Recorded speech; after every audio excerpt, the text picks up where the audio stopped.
Evening, boys and girls. Yikes. My name is Boye, and I am the spook who stood on a roof. I Nigerian American hospitality professional, DJ, creative consultant, and I've had the pleasure and the privilege of living in multiple communities, living in multiple spaces, experiencing all kinds of cultures and all kinds of different environments. And I remember when I first visited the city of Chicago in 2006, 2007, I discovered Chicago, like, not on some Christopher Columbus shit, but for myself. Right. John Baptiste. To be correct. Well, Jean Baptiste was legitimately discovering shit. You know, Columbus just, you know what I mean? But I fell in love with the city, right? I fell in love with the city because for me at that time, it kind of helped validate and help me make sense of a lot of things that I experienced in my life growing up, because it was pretty evident to me that essentially the world revolves around Chicago, right? Right? The world revolves around Chicago. Chicago is the context of Chicago is the context of the world, right?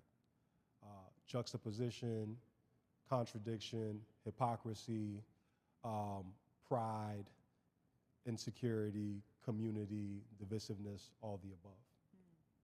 And also just beauty, right? Extremely beautiful city. And I just knew that I was in a special place, and I was in a place that I was going to call home for the rest of my life.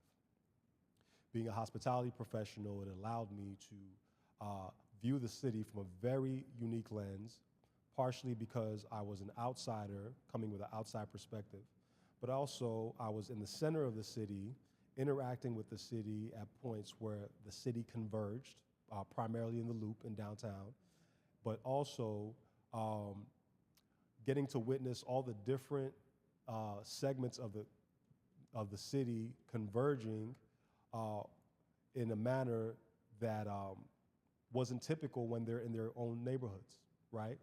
Chicago is a city of 71 different neighborhoods, or whatever they say it is, and every neighborhood is a different echo chamber, has a different culture, has a different lifestyle and different ethos on religion and everything that is life. And there's only so many contexts where these cultures converge. One of them being sports, right? Everybody can agree that, you know, we root for the Bears and we root for the Bulls. If you're a South Sider or a North Sider, you're either picking, you know, the Sox or the Bears or the Cubs, and everybody can agree that they love Chicago, right? But everybody does not necessarily love the other side, Right. right? And that resonated with me as an African and as a Nigerian who grew up in an environment where tribalism is important, where culture is important, and that culture is a sense of pride, but it's also a sense of divisiveness, right? Because in order for you to be down for yours, sometimes that requires that you say, fuck the other side, right? And for me, I just wanted to lean to that, explore that. And after being in the city for 18 years, here we are on the Cultural Cachet podcast, right? Indeed. So decided to start this podcast. Literally, it's been in the works, but didn't really come into fruition until I met my man Mace literally a week ago. And we can get into our story at a later time, but basically he approached me about an opportunity and some ideas he had. I told him I was interested in podcasting, and lo and behold, he'd been producing podcasts and creating his own content for years, and now the mentorship proposal that he hit me off with, and he approached me about helping him in my industry, quickly turned to him mentoring me on the podcast wave. So once again, these are the type of beautiful moments that occur in life, that occur in Chicago, obviously, because that's where we're at. And that's the backdrop that we have here to have these conversations, explore culture, explore community, but also explore hospitality and the nightlife industry. Because like I said, that's my main focus. And I think aside from sports, like I said, and arts and entertainment, hospitality and nightlife is where cultures are forced to converge, and you get a true, honest representation of what cultural clashes and cultural fusion really looks like. And I'm not only an observer, I'm a social engineer of all these dynamics, because that's just what I like to do. I like to set these contexts, and I like to create these platforms. And now we found a new medium, and that's the podcast way. So my guest, my guest is somebody that I had the privilege of meeting, 3 years ago? Maybe 2 years ago now, right? Another industry vet and a Chicago native, right?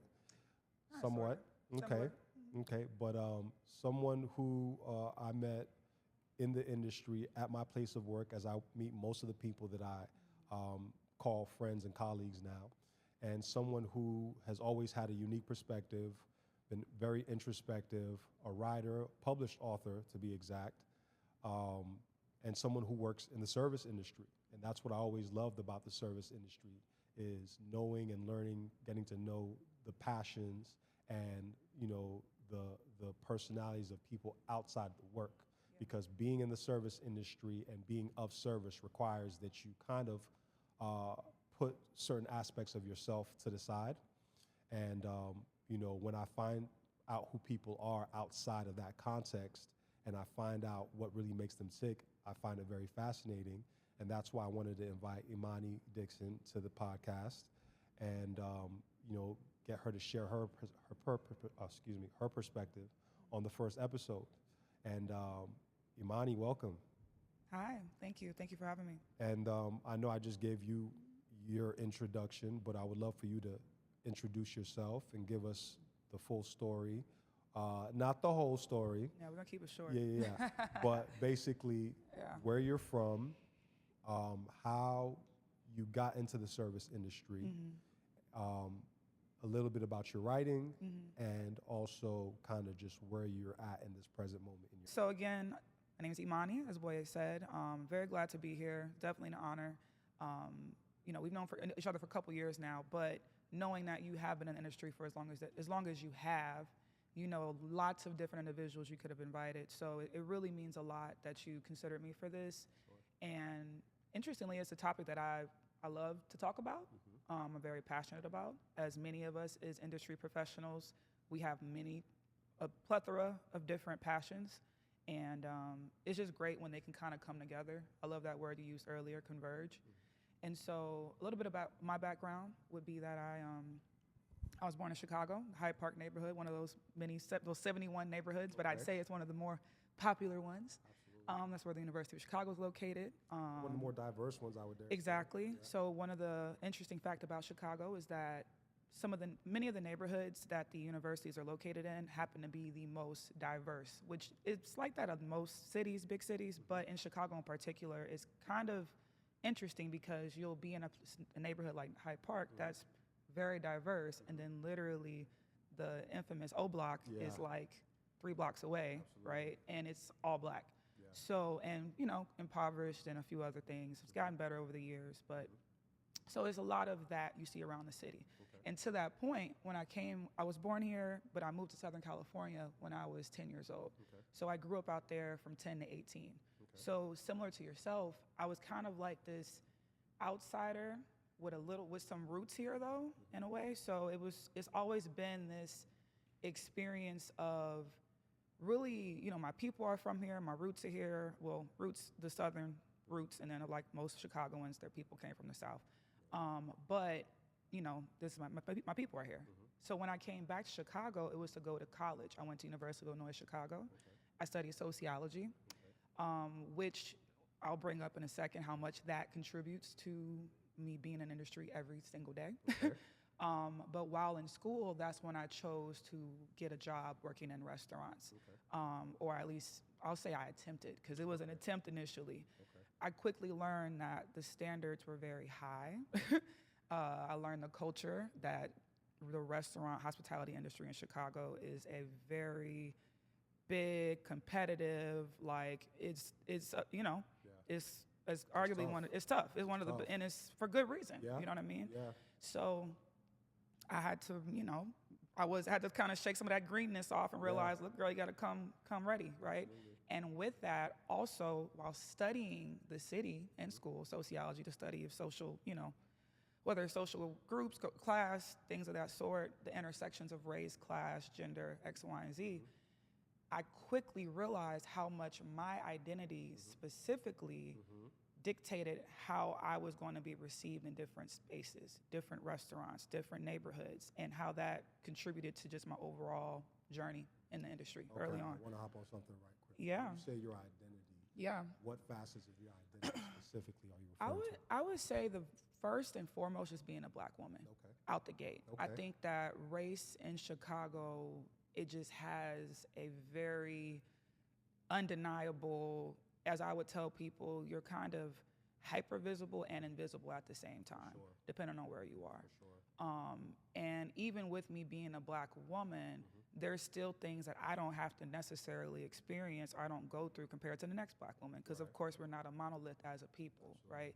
So me being a slimmer woman, me being whatever, insert whatever details you want about my identity, well, it impacts things. And then once I start speaking, that's a whole nother thing, right? Because immediately people notice I don't have the Chicago accent. Right. So, Yeah, what do you call this accent? man, I don't even know. my accent, my current accent right now, honestly, I would say that it's a mixture. I've lived in Cali, right? I also was in Atlanta for a little bit. I was in Houston for a little bit. Sure. My sister's been in New York for like 20 years, so I'm out there quite often. Okay. So, I mean, I honestly couldn't tell you. I mean, depending on who I'm around, it might switch up. Yeah, I know. I'm Nigerian, so I got several accents myself. So I you know know the how that is. Code switching is a thing for sure. Absolutely. So that's a bit of my story. And then writing is where, I kind of talk about any and everything. And being in the industry is one of those things I write about quite often.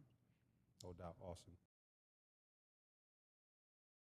The goal of this podcast is to use the hospitality industry as like a conduit to have real conversations about the city of Chicago and about life that no one's having, but that are having tremendous impacts on the outcomes and the experiences that we're all having in our day-to-day lives in the city of Chicago and just as human beings.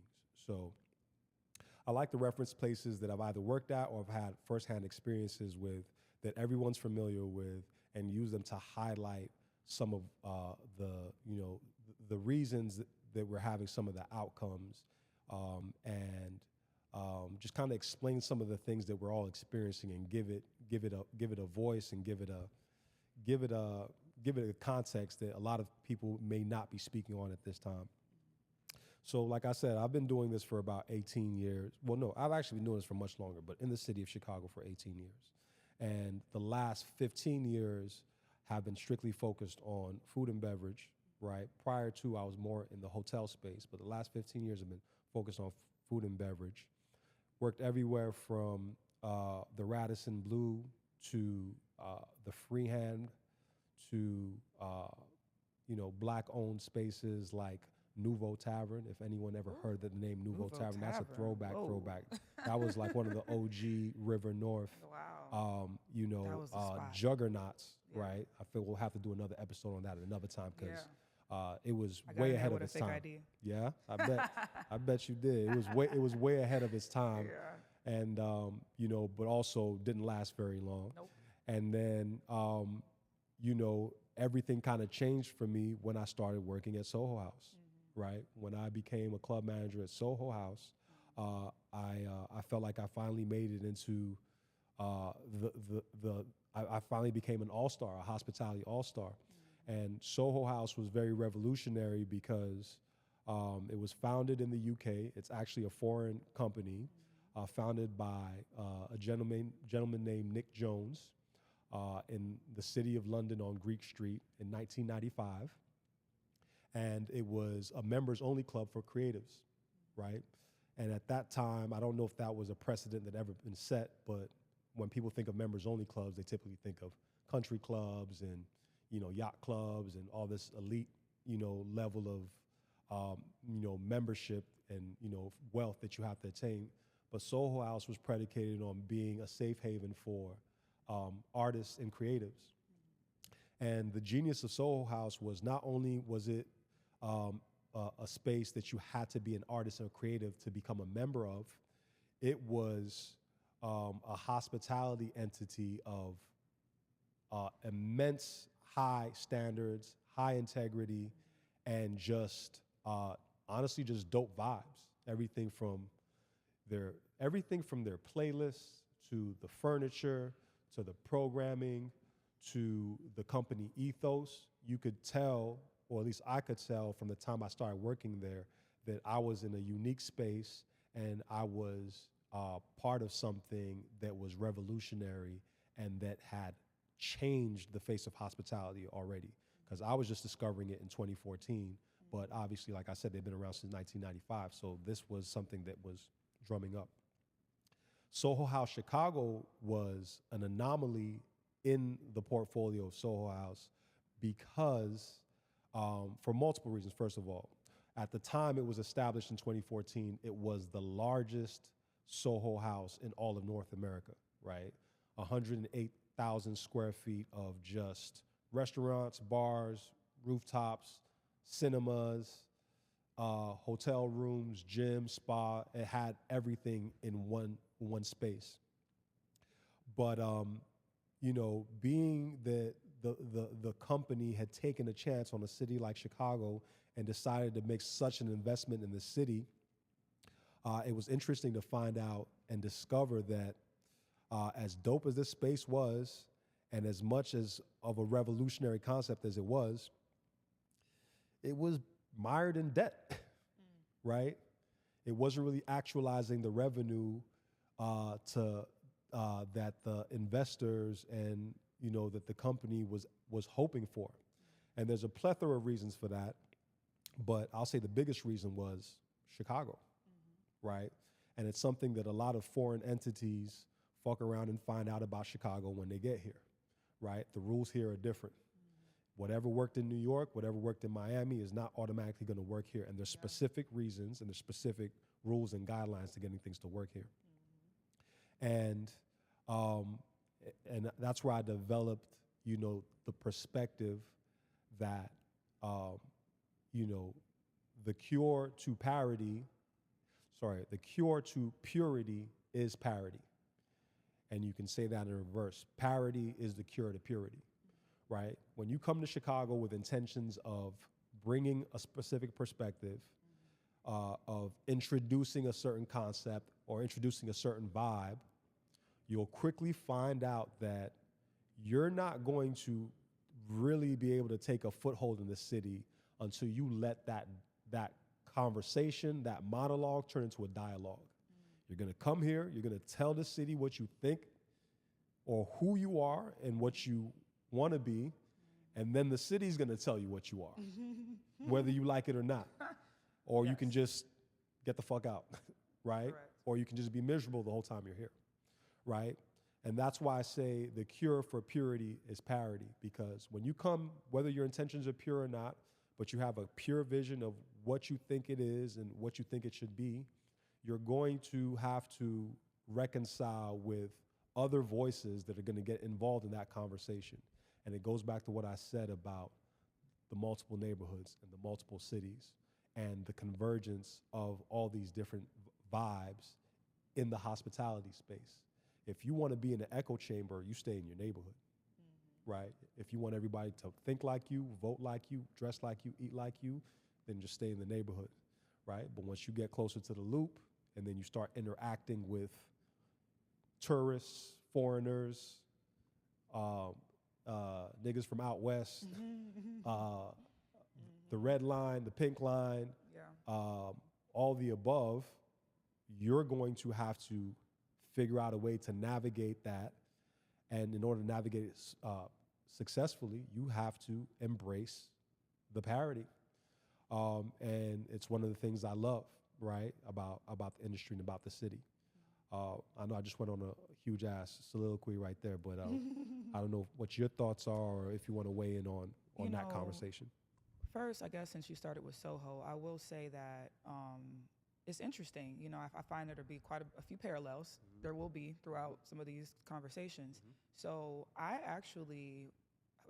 was in the process of getting hired at Soho House about 3 years ago now. Okay. Yep, that's basically when I first kind of moved back to Chicago. I was living in Houston for a little bit. Another story. And obviously it's not the same as the position you had, but I did feel a sense of a bit of pride, about 8 years in at that point, 7 years in, working in various different places all over the city. First job being in the West Loop, which I know we'll get to the West Loop more generally Absolutely. later on. And I was like, okay, this is a good look. I think the second best look was, or even first best, was the Ritz. I was at the Ritz for a little bit. Oh, nice. And that was great. And that's a whole, again, That's another classic. story. Legendary. Legendary, right? So, but similarly, what they do have in common, right, is that esteem attached to it, is the name, is what it, as you called, makes you kind of this all-star. So I came in with very high expectations, even for the training program, right? So for the training program, because I got in the job, got through the interviews and everything, now it was going to be the training. And I was very disappointed. And I needed a job, okay? I was so disappointed that I just decided not to even continue the training. Wow. The lack of communication, it was just like watching, and it sucks because I never want to, when you come on these platforms, you try. One of the things about Chicago, and that's why this is so interesting that we're doing this, is in a way, this is kind of a no-no. This is something you don't do. Absolutely. You know what I mean? You don't talk about places in Chicago, right? For the fear of being blacklisted or fear of being outed or whatever it may be. So it takes certain individuals within the industry to feel confident and bold enough outside of these little Facebook groups. Oh yeah, and there's a lot of them. A lot of those, right? Chicago industry Facebook groups. Talk about it. That My goodness. post anonymously and shit. That, to be like, I'm gonna show my face and say how I feel, right? So Soho House, I was just like, what is going on here? I mean, they told us we'd be there for a certain number of days, certain number of hours. People had to take off work from other places, had kids, and they were like, actually, guys, you're not gonna actually come in for the rest of the week. And I was just like, how did that even happen? You know what I mean? And I was so outraged by that because again, that interview process was extreme. It was strenuous. Okay, so you expect us to have you want us to come with a certain standard of professionalism, and it's not being reciprocated. It's not being. So I opted out. But anyway, that's my story on that. So I'm not surprised to hear, at least a snippet, right? Rather, tidbit, snippet. I just combined two words. Snippet. Yeah. of like what that was a little bit like, Yeah. So not to single them out. Yeah, because this is bigger than just them, yes, of course. But what we're talking about is kind of par for the course in, I won't say every place I've worked, and I won't say everywhere in the city, but I'll just say in the industry at large, right? Especially when you start talking about, if you start getting into the dynamics of post-COVID and pre-COVID, right? I like to say BC, before 2020 BC, anything before COVID. Which is not funny. COVID's not funny. Yeah, after COVID, the whole industry changed, but that's also another conversation for another day. But that was a theme everywhere I worked, and and a theme that a lot of people experience that I've spoken to is like the standards being so high and the expectations being so high, but the infrastructure and the support not being there. Purity versus parody, and how your pure intentions and you sticking to stringent requirements, especially in the hospitality industry, right? Like I said, this is the backdrop for the industry, but also in life. Sometimes that is diametrically opposed to you reaching your intended goal, which is to be profitable, which is to be successful, stay in business, et cetera, et cetera. And then you have to start entertaining other ideas and compromising or accepting different ways of doing things. And that is a very real decision that you have to make, once again, especially in the city of Chicago. And that brings me to my other case in point, which is Gino and Marty's, right? Gino and Marty's was established by Chef Gino Bartucci, I believe in 2022, the fall of 2022. Gino and Marty's descended on the West Loop and made a huge splash.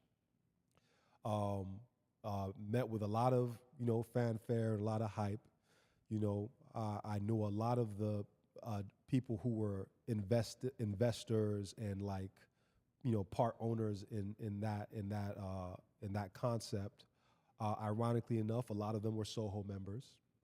So there were so many elements of Soho that they were pulling on: the level of exclusivity, the kind of desire to establish themselves as authorities in taste, and just basically being a spot for all the cool kids, right? More so than a lot of places in the city, they had a huge celebrity presence from the gate, right? Kendrick Lamar, Kevin Hart, Chicago Bulls, the Blackhawks, Steph Curry, right? These were the names that were showing up there on a regular basis. And, here we are in 2025, and they have to shut their doors, right? Now they're riddled with all kinds of, controversy and bad press from former employees. And, fortunately for them, they're attempting a rebrand and a reopening in spring of 2026. But, I say this respectfully, I saw that shit coming from a mile away, right? Saw it coming from a mile away based on personal firsthand experiences that I had walking up to their door as an industry veteran who worked down the street, not trying to name drop or hit them with the who I am energy. Right. And then they hit me with the who the fuck are you energy. And I'm like, oh, okay, that's what we're doing over here, And I don't know if you ever had any similar experiences, but. Man, have I? Yeah? Speak on it. What was it like for you? And to kind of be a lot more balanced, I'd say, compared to my Soho, side conversation we just had. I would say door politics in Chicago are just crazy, period. Well, sure. let me sure. first say that. For okay. Sure. It's just, I've never, no, I won't say never, because of course, if you've never traveled, then you won't know, right? So LA is crazy there too. New York, Miami's insane. Atlanta, you can pull up in pajama pants. As long as you got a few bands on you, they don't care, okay? And some baddies, right? Okay, and some clout chasing whoever, so they will let you win anywhere. But they're the exception. Anyway, aside from that, but with Gino and Marty's, I would say this is probably one of my more recent experiences, and kind of an experience that I just didn't, I felt like we were past this at this point. And I think it was also because, again, similar to you, it's never a name dropping situation for me. It's hopefully when I walk up, you literally know who I am, which was the case in this particular instance. They knew exactly who I was. Okay. We've been going to the same spaces. I've been supporting these places, these events, the promoters that night. The whole nine, for years. So I wasn't like an unfamiliar face, right? And it's gonna irritate people when I say this, but I would say as a woman, as a Black woman in particular, there's just something about the craze around the racially ambiguous baddies of the world. Hey, shout out to the racially ambiguous And God bless them. baddies. I have a few of the homegirls that are beautiful, racially ambiguous women. Yeah. And even some of them will admit to it. They'll admit to the way that if they're with their friends, the differences in how their dark-skinned girlfriends treated versus them and things of that nature. And so even getting jobs as a bottle girl, I could never get a job as a bottle girl. If we really want to be honest about it, think about the clubs you go to and how many clubs you go to, and you see a very specific, type of woman, right? For sure. So there's a lot of politics around that. And I think when I walked up and I'm being told that they can't let no one else in, right? And mind you, it's a freezing, it's probably, I think it was like a December or some shit. It was cold. It's very cold outside. And it wasn't busy, because the way it's set up, you can see inside, you see what's going on. You can look upstairs if you step far back enough. So it's not nothing too crazy going on. But as an industry professional, I'm trying to respect whatever it is you guys got going on. So I'm waiting, and I'm respecting what you told me. As I'm waiting there with my one other homegirl who's also pretty well known in the industry, they proceed to literally call the type of women I just described. All the girls who walk up behind us, they call them to the front to walk through us. I kid you not, it was like 10 women. That's wild. And they kept doing it like consecutively, girl after girl after girl, like legitimately moving us out the way to get them to come through. And it left such an awful taste in my mouth. And I think the reason that that pissed me off. And then I did come back months later, and I think this is what it kind of adds to your point. I pulled up with my friend Ryan Davis, no problem. Okay. Popular comedian, that's the homie, no problem. We got it, no problem. You know what I'm saying? Yeah. So what is that saying, right?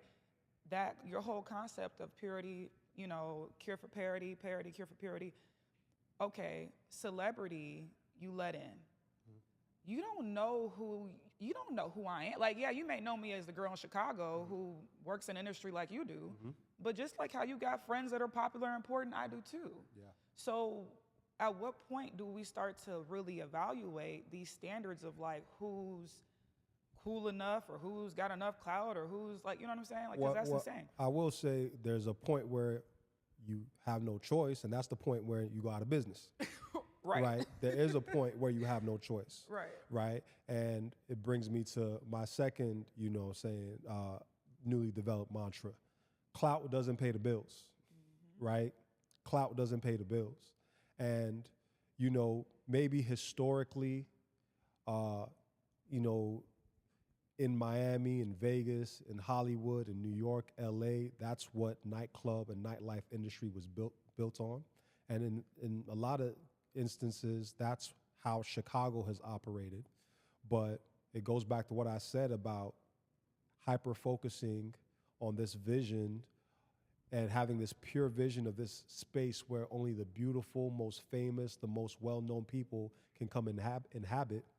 Chicago will tell you, okay, thank you, but no thank you, because that's not how this city operates, right? You can only get so far with that. And they had a nice run. They had a 3-year run. Now they're about to reconcept. I don't know if they're actually going to do the work to kind of amend some of those, wrongs that they did. Fortunately, they have a lot of really influential and important people who are invested in it. Yeah. So I know they're not going to just go down without a fight. And shout out to some of those people. Let me make a point on that, right? Yeah. So a lot of times you don't know that many of these establishments have silent investors. They have many different people a part of what they have going on. So let me also say that there are individuals that are a part of Gino and Marty's in some way or another that I have a lot of respect for. Absolutely. Right? They're not at the door. They're not the ones, and there's, again, the politics. Yeah. So it isn't really to say that I'm going to put a completely dark light over this entire over everything having to do with this business. But it is to point out that maybe keep it in mind while you're silently doing what you're doing, really knowing like what's going on front and center and at the door of your establishment to make sure that it's being represented the way that you want.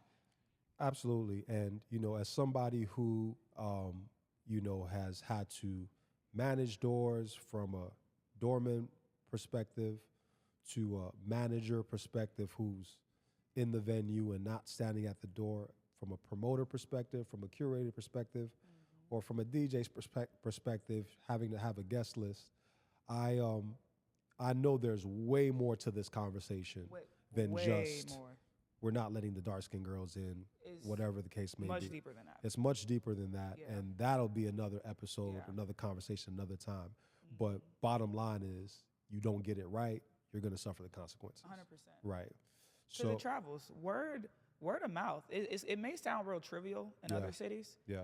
It is not here. Absolutely. Chicago is very much a community-based environment, and word of mouth will definitely seal your fate for the better or for the worse if you're not careful. But that also brings me to my next case of study, and that's honestly my new favorite place to hang out these days, and that's expat, right? So expat Chicago, right? You know, on a major wave right now, and is killing it in the game, throwing some of the best events in the city. Some of the best DJs. Some of the best DJs. Shout out to Vic Lloyd and Just One and their Slow Jams party. The Hillary Banks, the my Hillary girl. Banks show goes Yeah. crazy at Expat. Shout out to you know, everybody who's just doing great work. My man Jason Eno, who's in charge of the programming. Mike Choi, who is doing a phenomenal job as a manager, industry vet. And shout out to the good folks at Bonhomme Restaurant Group, Danny Alonzo, everybody who's actually responsible for the success of Expat. But you know, Expat is a venue that had to make that pivot, embrace the parody, and you know, tone down some of that clout chasing, because it wasn't always so pretty over there, right? Expat hit the scene in 2022, I believe, around the same time, similar to Gino and Marty's. Very much still in the West Loop, very much in Restaurant Row, but slightly off the beaten path. So Yeah. it was further west. Quite literally, it's right off Ogden. Yeah. And Randolph. Further west, almost near West Side, right? Further west than most of the concentration of the other restaurants and bars and nightclubs, but a beautiful space, Very. right? A beautiful space. Bonhomme never misses. Every concept they roll out is top notch, from Beatnik to you know, Beatnik West Town to Beatnik on the River to Mama Delia to anything that they've ever rolled out. And you know, without getting too much in their background, obviously they split from Bonhomme to the Celeste Group, and now they're sharing the portfolio. But essentially, they had an amazing product. They had a proven history of success. They rolled out one of their biggest, concepts to that date. Everyone, or some people might know, before it was Expat, it was called Bombala. And it hit the scene, and it stayed dormant for like the first year. Nobody knew about it, right? And the few people who did have a chance to experience it didn't have the best things to say about it. Now, I doubt it was anything about the quality of the space or the quality of the food or the competency of the staff, but people were very much turned off by the energy in there, right? They felt it was too exclusionary, too elitist, and not inclusive enough, right? Once again, leaning into these ideas of purity and parody and clout chasing, and people decided, we're good, we don't need this. And it wasn't until they made a pivot and annexed a section of Bombala, called it Expat, and started doing some more, I dare say, culturally relevant programming, did the traction really start to build up.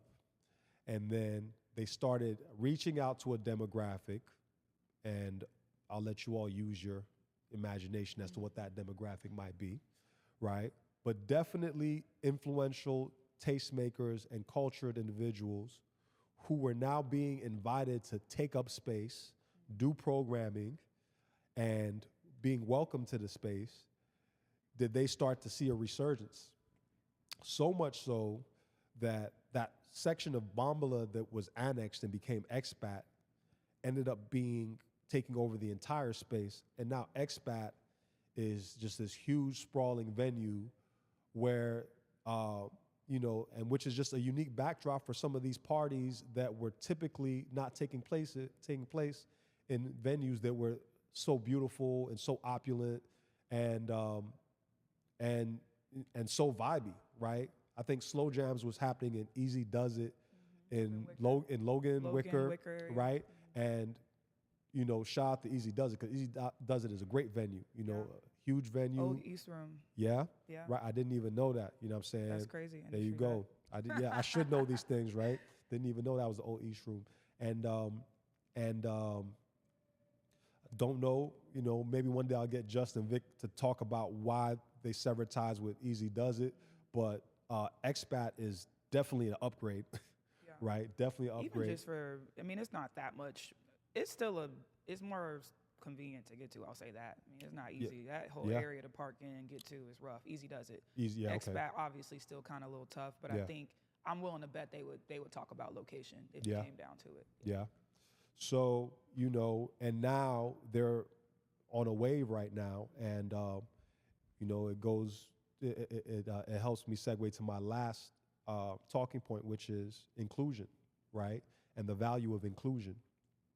And all these themes tie into each other. Inclusion, not clout chasing, not being a purist to the point where you can't, you can't receive other perspectives. That's what it takes to survive in Chicago, right? That's what it takes to survive in life, right? We think about the political climate, we think about race wars, we think about gender wars. Everyone is in an echo chamber, especially on social media. That, everyone is stuck on certain narratives, and every once in a while, these worlds can collide, but also that collision has to be managed by, the leaders and the visionaries and the people in charge, or the people who want to take charge, right? Someone has to manage that, those relationships and create these contexts. And, that's what the goal of this podcast is, to create a backdrop for competing ideologies to sit down, have meaningful conversations, but also reference things that we all enjoy, that we all take part in: food, beverage, music, arts, entertainment, because it's something that we can all agree on. It's something that we all can agree is very powerful and it impacts our daily lives. And it's not going anywhere, right? AI is not going to stop people from wanting to sit down in front of a bartender, have them make you a cocktail while you talk to them about your relationship problems, right? It's not going to stop you from pulling up to the function and listening to your favorite DJ, mash up whatever, Kendrick Lamar song they want to mash up with, whoever, you know what I mean? And I really want to say something that a lot of people don't know about. I tell a lot of my friends traveling from because friends all over the country, so when they come visit Chicago, I have to often explain to them what the nightlife culture, like what we are led, like how it's curated, right? DJs are such a big part of the hospitality nightlife culture, not in the regular sense, right? Of course they are, right? They're the music. They're the music. For sure. But in the sense that there are venues that people go to solely because of the DJ that is going to be spinning at that venue. Especially now more than ever before. More than ever before. Yeah. And so that part of it, and I guess that's thanks to the DJs, like they are really kind of pioneering and pushing the envelope in a lot of these establishments that may not have been as inclusive. And I really feel like they don't get enough credit, to be honest with you. No, yeah. Shout out to the DJs out there. I love my DJs. Yeah, I shout out to, my favorites. We already mentioned Just, Vic, Hillary, Tokyo, Kit Kat, Mochi, A Spade, Adanya, Juki. There's so many DJs, and I just love the Chicago, because I just love the Chicago wave of DJs right now. Shout out to Ferragamo, shameless plug. I had to plug myself in there right quick. Just from a personal standpoint, it's just another thing I love about being in the city. These are my favorite DJs in the world. Yeah, it's bigger than Chicago. These are my favorite DJs in the world. Give you everything from that, classic 60s, 70s soul to Chicago house to drill music, Afro beats, Afro fusion, 3-step. It just doesn't stop, and they do it all seamlessly. And what a better backdrop than the city of Chicago, such a diverse, such a unique environment, to be able to get all these different soundscapes out there and and create all these great frequencies. So with that said, I think that's a great note to end this podcast on. You know what I'm saying? Shout out to the DJs. I'm looking forward to doing more episodes with DJs and having them talk about, their experience, with music and with the city and with the nightlife industry. And any DJs out there, if you're looking to get featured on the Cultural Cachet podcast, link is in the bio. Just hit me up, and we'll put it on the calendar, and we'll set that up. And Imani, want to thank you for being here with me as well. I don't know if you have any words that you want to say before we peace out. I just want to say thank you. I really appreciate being here. Glad that we are having these conversations that I said again, like, are kind of like, no, you just don't talk about that. And you're just kind of ready for whatever, ready for the backlash. You ready to get canceled? It's happened before. You ready to never go to Gino and Marty's ever again? Oh, it's okay. They be all right. They don't want me there no way. I'm just kidding. No, I'm just kidding. JK, y'all. But seriously, though, it's really not that deep. Yeah. But yeah, like, it's so, I'm just glad that this platform is here because it's definitely needed. There's no one doing this specifically right now. So thank you. Thank you. And shout out to my producer, Mace. Thanks, Mason. Really appreciate you hooking this up. This is phenomenal. This has been the Cultural Cachet podcast. My name is Boye. Like I said, I am the spook who stood on the roof. I've been privileged to be see how things work from the inside of a lot of these organizations, and I'm looking forward to sharing some of my other experiences with you, and I'm looking forward to some of you sharing your experiences with me as well, and creating this bigger dialogue and helping people understand and kind of shed light on some of the conversations that we haven't been having that really need to be had, so we as a city and just as individuals can do some healing and gain some perspective on the outcomes that we're facing, because these things aren't just happening. They're being engineered, they're being manipulated, and they're being experienced by real people in real time who may or may not know what they're doing, right? So no need to feel like helpless or like there is no way to impact these outcomes. The easiest way is to use your voice and speak your truth and let that resonate through the airwaves and challenge people to either agree or hit you with a rebuttal. So with that said, we're signing out, and we'll catch you on the next episode. Peace.